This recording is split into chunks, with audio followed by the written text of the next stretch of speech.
Mà trên đầu bóng là vật miệng chừng bạn luôn bờ đấy bị ông gặp hiệp sao còn ở miền PNTV bên đấy dùng miền bọt sầm phiệt khơi muối tuần tâm chừng muối nâng ba chừng bọn ấy dương khơi thái ri ra thái bị bà Campuchia cầm pung tàiประกัน nâng chủng rối control nơi caoផលិត nâng cái này chi nângក្នុងស្រុក tuần tâm nông phong đá dương khơi thái miền đông chặn nâng viên dục tôn chỉ trám để cầm pung tại bọt tôn nâng cao viên dục chi bị xét caoផលិត chi nângក្នុងស្រុកtại mặt đồng hay ngày ní nó mà ra phục mai bóng ôm ở chỗ chủng muối nâng việc mìnhរបស់យើងមួយរូបដែល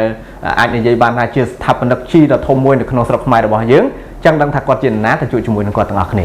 បាទជំរាបសួរបងបាទជំរាបសួរបាទសុខសប្បាយទេទេបងបាទសុខសប្បាយបាទខានជួបគ្នាយូរហើយថ្ងៃនេះក៏ជាឱកាសល្អបានបងផ្ដល់ឱកាសក្នុងការមកជួបពេលសម្ភាសន៍ផ្ទាល់ខ្លីបាទហើយអរគុណច្រើនមែនតើហើយយើងឃើញហើយថាវិស័យកសិកម្មនៅកម្ពុជារបស់យើង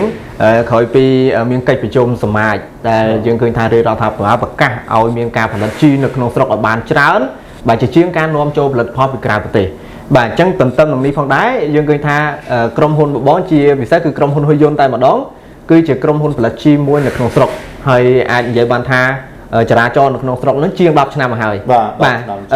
ចង់សួរបងបន្តិចដែរបាទដើម្បីឆ្លើយតបទៅនឹងសំណួរបងប្អូនវិជាកសិករយើងគាត់តែងតែសួរតើបងបានត្រៀមលក្ខណៈសម្បត្តិក៏ដូចជាត្រៀមខ្លួនអីខ្លះដើម្បីក្នុងការផ្ដល់ជូនទៅដល់កសិករជាពិសេសក្រោយពីរដ្ឋាភិបាលប្រកាសឲ្យមានការផលិតជីក្នុងស្រុកឲ្យបានកាន់តែច្រើននេះបងបាទតាមពិតការត្រៀមខ្លួនរបស់យើងជាផែនការរបស់យើងបរិយាខ្លួនហើយព្រោះកន្លងមកឆ្នាំ2024ហ្នឹងចូលមកឆ្នាំ2025គឺយើងបានត្រៀមខ្លួនទាំងម៉ាស៊ីនទាំងឧបករណ៍អីមួយចំនួនដើម្បីបរិយាខ្លួនហ្នឹងគឺក្នុងមួយថ្ងៃ100តោនអញ្ចឹងឥឡូវហ្នឹងគឺយើងកំពុងតែបរិយាដើម្បីធ្វើម៉េចឲ្យបានលើសពី100តោនដែរសម្រាប់នេះណាក៏ប៉ុន្តែបើសិនជាយើងនិយាយថាដើម្បីត្រៀមខ្លួនទៅបន្ទាប់ពីយើងមានគោលនយោបាយពីរដ្ឋាភិបាលជំរុញនិងលើកទឹកចិត្តដល់ពួកយើងនឹងយើងកំពុងតែរៀបចំផែនការធ្វើម៉េចឲ្យបានលើសពីអ្វីដែលយើងកំពុងធ្វើបច្ចុប្បន្នបាទអញ្ចឹងពាក្យថា100តោននៅក្រុមហ៊ុនបងផលិតបច្ចុប្បន្ននេះគឺត្រូវបន្តការផលិតបន្ថែមទៀតត្រូវផលិតគាត់ថា100តោនក្នុងមួយថ្ងៃនេះបងគាត់ថាផ្គត់ផ្គង់ជូនដល់កសិករគ្រប់គ្រាន់ទេសម្រាប់ការប្រើប្រាស់ទូចណាស់បើសិនតែយើងប្រៀបធៀបទូទាំងប្រទេសយើងត្រូវការច្រើនជាងនឹងទៀតបាទ1គុណនឹង10គុណនឹង20ទៀតបើយើងប្រៀបធៀបជាត្រូវការបច្ចុប្បន្ននៅក្នុងស្រុកយើងបាទអញ្ចឹងអ្វីដែលជាឧបសគ្គខ្លះសម្រាប់បងដែលទន្ទឹមជាមួយនឹងការផលិតនិងកែច្នៃនៅផលិតផលជីធម្មជាតិនៅក្នុងស្រុកនេះបាទមានអ្វីខ្លះដែរបងបាទជាឧបសគ្គរបស់យើងតែពិតយើងមានតែ2ចំណុចទេចំណុចទី1គឺដើមទុនដើម្បីពង្រីកចង្វាក់ផលិតកម្មអញ្ចឹងគឺពង្រីកចង្វាក់ផលិតកម្មគឺម៉ាស៊ីនអញ្ចឹងដូចបច្ចុប្បន្នដែលយើងផលិតមួយថ្ងៃ100តោនហ្នឹងគឺដោយសារតែម៉ាស៊ីនដែរហើយបើវត្ថុធាតុដើមអីទាំងអស់ហ្នឹងយើងដូចជាមិនជាឧបសគ្គអីទេសម្រាប់យើងផលិតរាល់ថ្ងៃហ្នឹងអញ្ចឹងមួយថ្ងៃ100តោនក្នុងមួយឆ្នាំយើងប្រហាក់ប្រហែលខ្ទង់ជិត50000តោនដែរដែលយើងផលិតបច្ចុប្បន្នបាទអញ្ចឹងតម្រូវការរាប់លានតោនក្នុងមួយឆ្នាំអញ្ចឹងវានៅធំសម្រាប់នេះអញ្ចឹងចំណុចទី2គឺពាក់ព័ន្ធជាមួយដើមទុនដែលយើងត្រូវការយកមកបង្វិលពីព្រោះយើងដឹងហើយកាកសំណល់ទាំងអស់ដែលយើងកំពុងតែយកមកផលិតទាំងអស់ហ្នឹងវាជាប្រភេទកាកសំណល់អញ្ចឹងយើងអត់អាចជាពាក់គេបានទេប៉ុន្តែនៅពេលដែលយើងបានជាផលិតផលសម្រាប់ហើយយើងត្រូវការយកទៅបដាក់ទៅទៀតអញ្ចឹងអាចដើម្បីឲ្យបរិយាទីផ្សារធំហ្នឹងគឺយើងត្រូវទៅយកទៅឲ្យវិជាកសិករដែលគាត់អាចទៅថាទុកពេលឲ្យគាត់នៅក្នុងការទូទាត់អាហ្នឹងបានយើងអាចរីកធំបានប៉ុន្តែបើសិនជាលក់ហើយលុយភ្លាមហ្នឹងខ្ញុំគិតថាវាអត់សូវបានច្រើនទេបាទអញ្ចឹងមានន័យថាឧបសគ្គនេះគឺសម្រាប់បងផ្ទាល់អ្នកធ្វើទៅលើវិស័យកសិកម្មជាពិសេសការផលិតជីនេះគឺផ្ដោតទៅលើដើមទុនគឺសំខាន់បាទដើមទុនដែលសំខាន់ដែលយើងនឹងអាចទៅយកមកយើងចង់បានមួយថ្ងៃខ្ញុំចង់និយាយថាបើមួយថ្ងៃចង់បាន500តោនឬ1000តោនយើងនៅតែមានសមត្ថភាពក្នុងការផលិតប៉ុន្តែវាត្រូវការដើមទុនដើម្បីយកមកធ្វើកិច្ចការហ្នឹងបាទសម្រាប់ទីតាំងអីគឺយើងមានអស់ហើយបងបាទទីតាំងដូចជាមិនមានបញ្ហាទេដោយសារតែទី1បើសិនជាយើងនិយាយពីទីតាំងដែលល្អមែនទែនដោយសារប្លុកហ្នឹងគឺគេចំសត្វច្រើនហើយទី2ក៏កាកសំណល់ដែលយើងអាចយកមកជុំវិញជាចំណុចកណ្ដាលផងសម្រាប់អាហ្នឹងណាហើយអ្វីដែលយើងកំពុងធ្វើបច្ចុប្បន្នគឺយើងបង្កើតលក្ខណៈកាកសំណល់ដែលយកចូលមកក្នុងរោងចក្រយើងគឺជាប្រភេទកាកសំណល់ដែលយើងឲ្យគាត់ឆ្នៃមកតង់ហើយយើងអត់យកមកទាំងដល់មកទេអញ្ចឹងមានន័យថាឲ្យគាត់អាចធ្វើជាកំប៉ុងដូចឆ្អឹងគោអញ្ចឹងឲ្យគាត់វាយទៅជាម្សៅសិនដូចពពួក oyster អញ្ចឹងយើងអាចឲ្យគាត់វាយទៅជាម្សៅទៅយើងយកមកលាយតែម្ដងបាទយើងអត់យក oyster មកទាំងដល់មកទេយើងអត់យកឆ្អឹងគោមកទាំងដល់ទេអានេះជាចំណុចដែលចង់បង្ហាញថាបើសិនជាយើងធ្វើឈានទៅដល់រាប់រយតោនមានន័យថាយើងត យើងធ្វើខ្នាតរបៀបអញ្ចឹងប៉ុន្តែបើសិនជាយើងយកកាកសំណល់ទាំងអស់សុទ្ធយកចូលមកកន្លែងនោះខ្ញុំគិតថាយើងធ្វើអត់បានទេគឺបញ្ហាផ្ដោតមកលើគុណភាពផលិតផលវិញបច្ចុប្បន្ន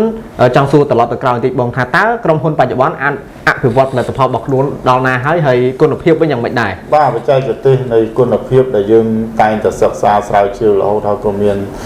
សាកលវិទ្យាល័យជាច្រើនដែលយើងបានសហការជាមួយសាលាស្រាវជ្រាវទាំងអស់ហ្នឹងយើងវិវត្តគុណភាពរហូតហើយនឹងមានរូបមន្តថ្មីដូចមួយរយៈក្រោយនេះយើងប្រើពពួកគេហៅពួក enzyme បាទ bio enzyme ដែលយើងយកមកផលិតដើម្បីជួយការកាច់ហើយនឹងជួយកម្ចាត់មេរោគអាក្រក់នៅក្នុងកាកសំណល់ទាំងអស់ឲ្យវាបានទៅជាកាកសំណល់ល្អហើយពិសេសជាងគេបំផុតគឺពាក់ព័ន្ធនឹងកំណើននិងការគុណភាពហើយអ្វីដែលជាបទពិសោធន៍យើង4-10ឆ្នាំនេះយើងសល់កាកសំណល់ល្អច្រើនដែលទៅជាធ្វើជាជីហ្នឹងពេលលិមុខមន់ពងអីចឹងវាមានភាពសត់វាច្រើនល្អចឹងទៅហើយយើងមានកាកសំណល់ដូចជាកាកទឹកត្រីយើងមានច្រើនអញ្ចឹងអាទាំងអស់នោះវាចិត្តពិសេសសម្រាប់នឹងការផលិតអីចឹងទៅបាទអញ្ចឹងអាចថាធានាបានទៅលើគុណភាពតែម្ដងបាទគុណភាពគឺយើងរាល់ថ្ងៃហួយយន្តបើមែនតែនទៅដែលយើងដើរ10ឆ្នាំនេះគឺយើងយកគោលនយោបាយធំគឺគុណភាពបាទគុណភាពជាងបាទព្រោះសិនជាមានគុណភាពបានចេះតែមានការគ្រប់គ្រងមកបន្តរហូតបាទអរគុណដើម្បីឆ្លើយតបនឹងសំណួរបងប្អូនយើងក៏តែងតែសួរអាចថាជាការលើកឡើងពីខាងក្រៅទេ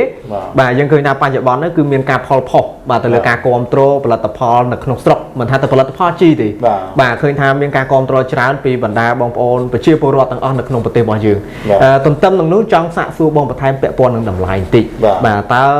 ក្រោយពេលដែលមានការគ្រប់គ្រងអញ្ចឹងតើមានការឡើងថ្លៃអីខុសពីធម្មតាទេបងសម្រាប់បងបាទតម្លៃរបស់យើងមិនមែនទេខាងសម្រាប់ខ្ញុំផ្ទាល់ហ្នឹងគឺយើងរយៈពេល10ឆ្នាំជាងនេះគឺនៅតម្លៃនៅតែដដែលទេ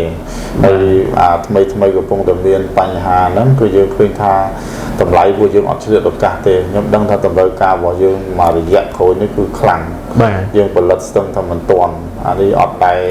ដែរជួបឆ្នាំណាដូចឆ្នាំហ្នឹងឯងក៏ប៉ុន្តែតម្លៃហ្នឹងក៏យើងអត់មានឆ្លៀតឱកាសដើម្បីឡើងថ្លៃដែរគឺមានតម្លៃដដែលសម្រាប់យើងលក់នៅលើទីផ្សារហ្នឹង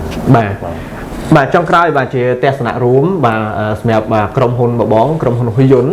បាទតើយើងមានទស្សនៈវិស័យរួមជាមួយនឹងរដ្ឋាភិបាលយ៉ាងដូចម្ដេចខ្លះហើយក៏ដូចជាបាទទស្សនៈវិស័យបងផ្ទាល់ចង់បរិយាអភិវឌ្ឍនៅក្រុមហ៊ុនហ៊ុយយន្តនេះឈានដល់កម្រិតណាដែរ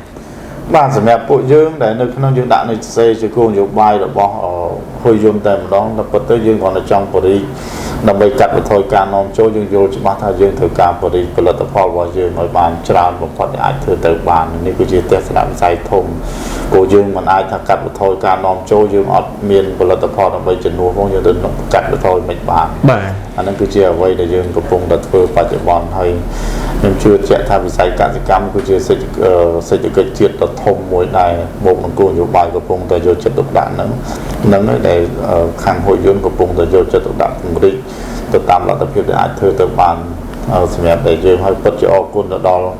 បងប្អូនដែលកំពុងតែគាំទ្រហើយការគាំទ្រទាំងអស់នេះពួកយើងឆ្លើយតបទៅវិញគឺយើងគុណភាពគុណតម្លៃសម្រាប់យើងកំពុងធ្វើបច្ចុប្បន្នបាទចឹងជាក្រោយបងមានសំណូមពរអីខ្លះបាទសម្រាប់ការចូលរួមបាទជាមួយបងជាវិស័យឯកជនបាទឬក៏មានសំណូមពរទៅកាន់ប្រជាពលរដ្ឋយ៉ាងម៉េចដែរបងសម្រាប់ចុងក្រោយនេះបាទជាការសំណូមពរខ្ញុំមានរឿងជួយជាកម្លាំងចិត្តដល់ពួកយើងហើយក៏មានស្អីក្រៅទៅរឿងជួយការគ្រប់គ្រងការប្រើប្រាស់ជីរបស់នៅក្នុងស្រុករបស់យើងហ្នឹងហើយជាពិសេសគឺជីខាងហ៊ុយយន្តដែលយើងបានរីកដុះដាលហើយយើងនឹងធ្វើការពង្រីកបន្ថែមទៀតគឺមានការគ្រប់គ្រងពីបងប្អូនប្រជាពលរដ្ឋទាំងអស់ហ្នឹងហើយដែលយើងនឹងកាលណាតែយើងរីកច្រើនទៅយើងធ្វើឲ្យសេដ្ឋកិច្ចនៅក្នុងហ្នឹងក៏កាន់តែរីកចម្រើនហើយប្រជាពលរដ្ឋយើងបងប្អូនទាំងអស់ក៏មានការងារធ្វើការនៅច្រើនពីព្រោះខ្ញុំអត់មានយកលុយនឹងតាណាក្រៅពីរឿងបរិយាចង្វាក់ផលិតកម្មទាំងអស់ឲ្យកាន់តែធំឲ្យកាន់តែច្រើនដើម្បីបង្គ្រប់នៅតម្រូវការរបស់ប្រជាពលរដ្ឋទាំងអស់គ្នាបាទអញ្ចឹងអរគុណបងអរគុណច្រើនសម្រាប់ការផ្ដល់កិច្ចសម្ភារខ្លីមួយនេះហើយពិតជាមានអត្ថន័យមែនទែនបងប្អូនណាបាទអញ្ចឹងគឺក្រោយពីបានស្ដាប់បងបកស្រាយក៏ដូចជាបញ្យលណែនាំអំពីការដំណើរការនៃការបង្កើតជា business ការផលិតជាជីធម្មជាតិនៅក្នុងស្រុកនេះមិនមែនជារឿងងាយស្រួលទេបាទចឹងគឺឆ្លងកាត់ឧបសគ្គជាច្រើនហើយសង្ឃឹមថាបាទបងប្អូនពលរដ្ឋទាំងអស់បាទជួយគ្រប់គ្រងផលិតផលក្នុងស្រុករបស់យើងទាំងអស់គ្នា bà ở con hay bao tầm việc này cứ miền tại trầm bản nắng ở con chun po mẹ cũng mai bông ôn đã tam đàn bọn cho cả đấy bị đàm đòn chóp hay chun po cũng mai bông ôn ở từ bàn sau việc đó chụp nên nơi clip khai bằng tỏ tiền mà sum ở con PNS TV ព័ត៌មានសម្រាប់ប្រជាជនកម្ពុជា